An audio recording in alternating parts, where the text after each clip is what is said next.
A densificação terrestre e a chegada dos arcontes.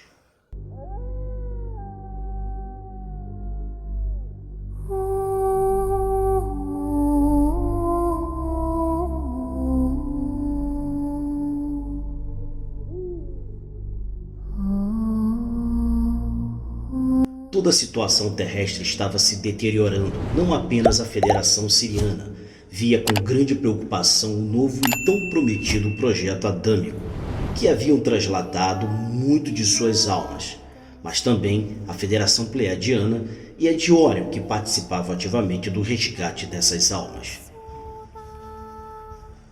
Recordemos que se havia tomado como base genética do novo projeto genes das espécies Neandertal e Cro-Magnon, que não eram mais que arianos pleiadianos afetados pela degeneração radioativa oriunda da guerra nuclear entre Lemúria e Atlântida.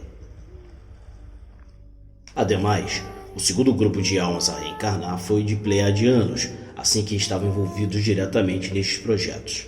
Igualmente, a Federação de Orion se via às voltas com essa operação de resgate, já que o terceiro grupo de almas encarnadas procediam de membros destas constelações.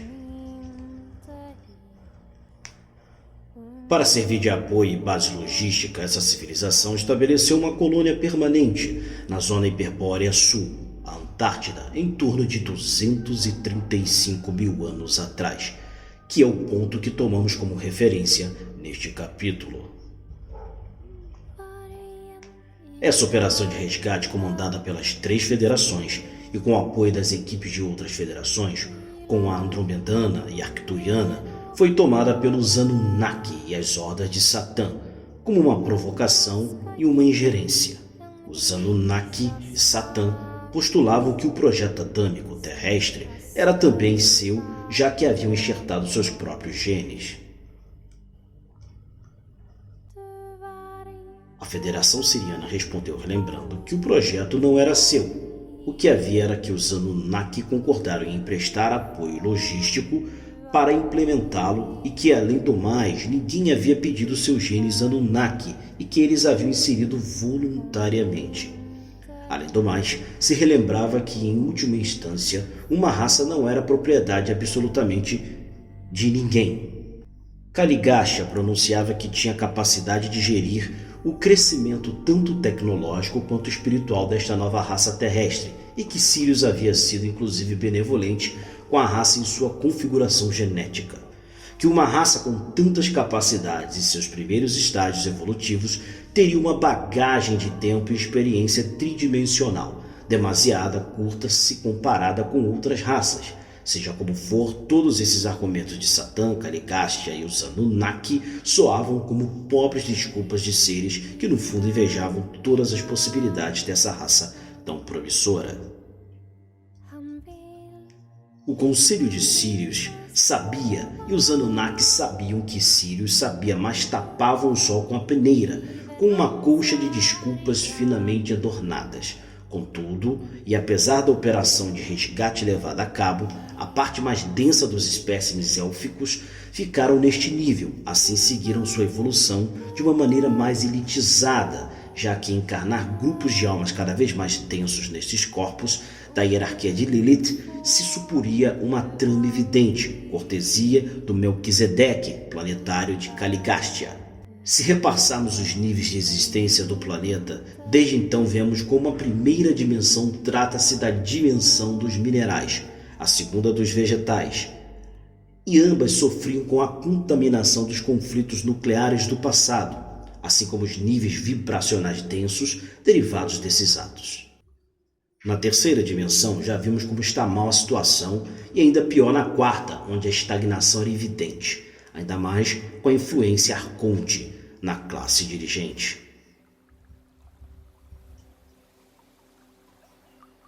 Não só por uma atuação de ego e falta de vontade para com a nova raça, mas também entre eles se intensificavam as relações. Todos queriam sua cota de poder, todos queriam o reino terrestre só para si. Foram se formando facções entre os autodenominados deuses Anunnaki. Já que se autodenominavam deuses, então não por menos reclamavam territórios para si próprios. Aqui cabe destacar que a entidade Anunnaki, conhecida como Enki, grande mestre geneticista e artífice, como vimos, da comunicação da raça élfica, apesar de ser um clone, como comentado em capítulos anteriores dessa saga, que os Anunnaki são clones, imperando neles um forte patriarcado. Começou a aflorar em Enki os genes sirianos por parte de sua mãe, sacerdotisa de raça anfíbia. Começou a deixar de ser um clone frio e sem sentimentos, e passou a se questionar que raios estava fazendo a raça Anunnaki na Terra. Desde esse momento foram se posicionando assim, reptilianos que viam com preocupação a deriva dos acontecimentos e a densificação de sua atuação neste planeta. Esta seria a semente da facção de Enki, conhecida em outras latitudes como Quetzalcoatl e outras fontes gregas como Poseidon. Esse mal chamado deus Enki não é um deus e sim uma entidade não reptiliana, e sim serpentiforme, que manteve relações estreitas com as sacerdotisas reptilianas da fertilidade, anteriormente humilhadas pelo comandante pai Anu. Nesta entidade encarnou um mestre de alto nível da ordem crística, Kumara, aprendiz de Metatron. Como vimos em capítulos anteriores, muitos mestres da ordem Kumara encarnaram em seres reptilianos para, a partir de dentro, fazer vibrar suas hélices de DNA e auxiliar na ascensão desses seres. Quando se percebeu a inclinação definitiva da alma de Enki pela luz, foi quando, ao redor de 190 mil anos, o pai Anunnaki, Anu, ordenou a criação de um hominídeo, alternativa à hierarquia dos elfos, que iriam literalmente livrar-se da raça élfica. Esse hominídeo seria escravo, um autêntico serviçal para os trabalhos braçais a serviço dos deuses Anunnaki, e além do mais, uma fonte de alimentação para os níveis suprafísicos, onde poderiam parasitar tanto reptilianos quanto arcontes, interessados em energias vitais de baixa vibração, tais como medo, submissão e sofrimento.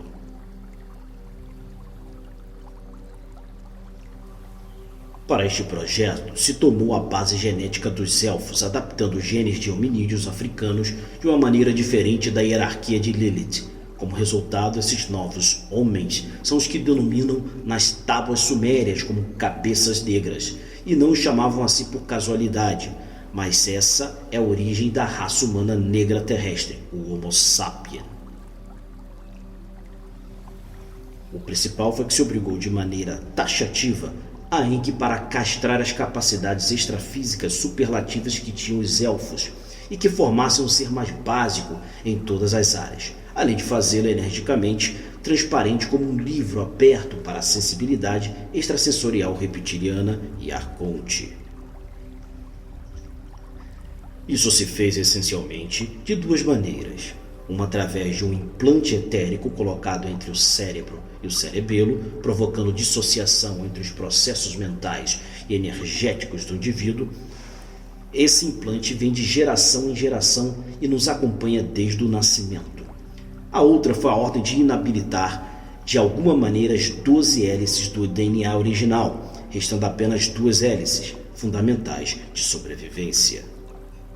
Mas neste ponto, a genialidade de Enki teve uma contrapartida que se manteve por muito tempo em segredo. O Homo sapiens, ou seja, nós, estamos geneticamente capados. Concretamente é o que a ciência chama ignorantemente de DNA lixo. Esses 90% do DNA que a ciência atual desconhece para que serve, trata-se que Enki não as excluiu, simplesmente as desconectou. Ele sabia que, dando-se as circunstâncias necessárias em um momento de evolução consciente do indivíduo, a sua essência divina, esse DNA, sofreria uma mutação reconectando-se, permitindo uma conexão suprafísica com a nossa verdadeira essência e com o nosso verdadeiro destino. E esse é o contexto em que nos movemos agora, o de um despertar de consciência, dando um salto quântico evolutivo como espécie. Por isso as organizações obscuras se empenham em exacerbar guerras, terrorismos e atentados, levando falsas bandeiras de perda total de valores, destruição de núcleo familiar. a guerra dos sexos e tudo o que seja necessário para densificar a vibração, objetivando dificultar nossa evolução como raça. Confrontos também aconteceram entre os Anunnaki e as Ordens de Satã, na dimensão 4D, revivendo velhas rixas. Como vemos, os efeitos da influência se faziam perceber nos habitantes da quarta dimensão, com sentimentos de ódio, raiva, disputa, fome de poder e etc. Essa rotina começou a se tornar norma nas dimensões físicas e extrafísicas da Terra. Apenas a partir da 5D, quinta dimensão em diante, pareciam estar livres da obscuridade. Nesses níveis vibracionais sutis, libertados do ego e da dualidade, escapavam da influência arconte. O tempo foi passando e nos encontramos em torno de 150 mil anos antes de Cristo. Tanto a Lemúria quanto a Atlântida se recuperaram com força. Não tinham a expansão de outrora, mas as capacidades das raças arianas se faziam presentes de maneira desigual. Curiosamente, na Lemúria se viveram tempos de certos encontros com suas essências ancestrais, que, como dissemos, não se chegou aos níveis de superioridade dos tempos antigos, mas buscaram um caminho de equilíbrio e comunhão com a espiritualidade Mãe Terra e o universo criador cósmico. No entanto, em Atlântida se retomou a corrida da tecnologia em detrimento da espiritualidade e, uma vez mais, escolas de mestres pensavam mais em engrandecer seu ego e o poder do que criar e guiar seus alunos. Qualquer escola de luz, em qualquer tempo e civilização, sabe que o mestre está a serviço dos demais e não de si mesmo. Sabe que um bom mestre deve estar aberto a aprender através de seus alunos e não se colocar como dono da verdade absoluta, estando livre do ego e tendo seus atos guiados pela humanidade. Esta é a característica da verdadeira sabedoria e o coração. Nessas épocas começaram a proliferar escolas e seitas de saber, onde o que se faziam em segundo plano era o estudo do poder em conjunto com o conhecimento científico, guiando-se pela magia negra e demais artes obscuras. Aqui há de se fazer menção à escola iniciática da Vela Dourada, que foi a ordem de magia negra mais poderosa que jamais existiu antes na história do planeta. Esse conhecimento foi um detentor de poder crescente durante milênios, sendo o braço direito dos mandatários das elites atlantes. Esse fato não foi bem visto pelas distintas federações de Alcione, que viam como podia se repetir novamente os acontecimentos ocorridos na guerra entre a Lemúria e a Atlântida, e antes disso houve uma mobilização massiva de mestres de muitas federações e hierarquias espirituais que se uniram para evitar que um desastre de semelhante calibre voltasse a acontecer. Estes mestres influenciaram diretamente junto a lemurianos e atlantes, fazendo-os compactuar acordos de paz entre si. Nessas reuniões participavam tanto os mestres das hierarquias de luz, como comandantes de alto nível da Federação de Alcione, entre eles sábios e mestres arcturianos, muito respeitados por todos. Esse foi um esforço descomunal, um chamado geral para que se fizesse ouvir no plano 3D, já que no plano 4D não se faziam ouvir mais os clamores. Também cabe destacar que na Terra se viu nascer lemurianos para povoar as terras continentais de seus antepassados. Ao contrário, a nova Atlântida tecnológica derivou das cidades costeiras para grandes zonas urbanas no interior do Oceano Atlântico. Dessa época vem muitas canalizações de vidas passadas em que as pessoas não sabem muito bem como interpretar, comentando que se vêm habitando enormes castelos de cristal literalmente no meio do oceano. Nestes últimos 150 mil anos, Caligastias deu uma reviravolta na situação, encarnando um número muito alto de almas provenientes de mundos em guerra, com toda a intenção de degenerar e intensificar os habitantes terrestres e de todas as raças que haviam naquele momento. Vale ainda comentar a existência de um conflito armado entre facções Anunnaki, cujo campo de batalha foi o Oriente Médio e o Egito. Não se sabe, na verdade, muito a respeito, mas canalizações sugerem que esse conflito foi uma guerra nuclear aproximadamente há 115 mil anos antes de Cristo. Parece que o centro dessas disputas, Anu e Namu Antu, teriam dividido a terra entre seus dois filhos, Enki e Enlil. como argumentam algumas tabuletas sumérias, tentando apaziguar as ânsias do poder entre facções, e assim os milênios foram passando e, como veremos, não para o bem. Não contente, Caligasha, manipulado por energias arcontes, novamente tomou a decisão de captar um novo grupo de almas, mais densos, e esse grupo foi propositalmente buscado o pior do pior, entre os mais obscuros e densos da matéria deste setor do universo. Foram trazidas almas da constelação de Tau 7 e Capela, mundos de extrema densidade, violência, guerras e poderosa magia negra. Essa desgraça se deu ao redor de 90 mil anos antes de Cristo e traz as primeiras encarnações dessas almas endemoniadas, produzindo assim um despencar da vibração terrestre, possibilitando assim o objetivo final disso tudo. Por volta de 80 mil anos antes de Cristo, havia formas de pensamento suficientemente densas na egrégora planetária que os arcontes de maior hierarquia puderam introduzir-se e servir-se de ponte para, como veremos, plantar a miséria espiritual entre as raças terrestres. Essa primeira incursão arconte ao planeta Terra foi fiel ao seu estilo, afetando as elites governantes e trabalhando para conseguir instaurar o caos e o conflito.